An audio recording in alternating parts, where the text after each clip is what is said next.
আমার বিশ্রাম। আচ্ছা, ভগবান যে বলেছেন ভক্ত আমার মাতা পিতা, কোন একটি ভক্ত লীলা আলোচনা করব। তাহলে ভক্ত আমার মাতা পিতা, আমি যদি বলি ইনি আমার মা ইনি আমার বাবা, তাহলে বাবা মাকে তো প্রণাম করতে হবে। তাহলে ভগবান যদি বলেন ভক্ত আমার মাতা পিতা, তাহলে ভগবান নিশ্চয়ই ভক্তের উদ্দেশ্যে প্রণাম জানান। তাহলে কেন বলবেন ভক্ত আমার মাতা পিতা? ভক্ত আমার মাতা পিতা, তাহলে পিতা মাতাকে আমরা প্রণাম করি।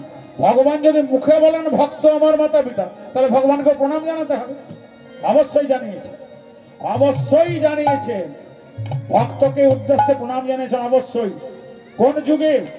তাহলে দেখুন, একটু ছোট্ট কাহিনী বলি, রামায়ণের কাহিনী। রামচন্দ্র যিনি মর্যাদা পুরুষোত্তম, সবাইকে মর্যাদা দিয়েছেন, আর শ্রীকৃষ্ণ লীলা পুরুষোত্তম।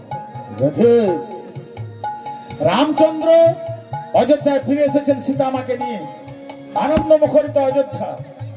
আজ প্রায় 15 দিন হয়ে গেল। যিনি ওই স্বর্গের এবিপি আনন্দের রিপোর্টার, যার ওই সংবাদ সংগ্রহ করা কাজ, কে তিনি? দেবর্ষি নারদ। তিনি বিনা যন্ত্রকে বলছে, ওরে বিনা, এতদিন নারায়ণের নাম করেছিস, শ্রীকৃষ্ণের নাম করেছিস, রাধারানীর নাম করেছিস, আজ একটু রাম নাম করতে করতে চল তো দেখি অযোধ্যায় প্রভু আমার কি করছে। তাই বিনা যন্ত্র নিয়ে রাম নাম গাইতে গাইতে অযোধ্যায় আসছেন। বলছে বিনা কি? বলো বলো যন্ত্র সীতারাম মন্ত্র, যাগ যজ্ঞ ব্রত কিছু নাহি আর।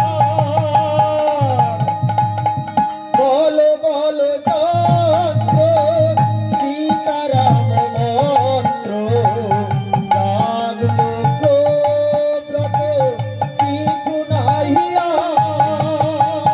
বলো বলো যন্ত্র সীতারাম মন্ত্র, যাগ যজ্ঞ ব্রত কিছু নাহি আর।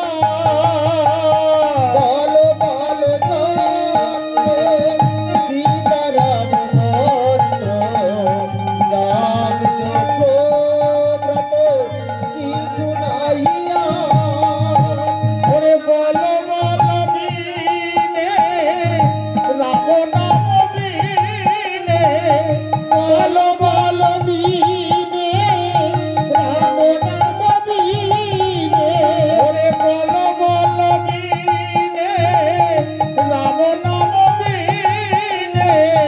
বলো বলো বিনে রাম নাম বিনে।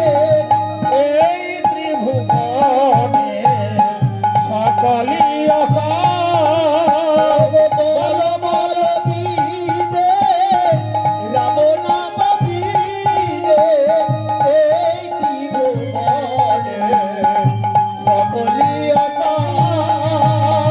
বলো বলো যন্ত্র সীতারাম মন্ত্র, যাগ যজ্ঞ ব্রত কিছু নাহি আর।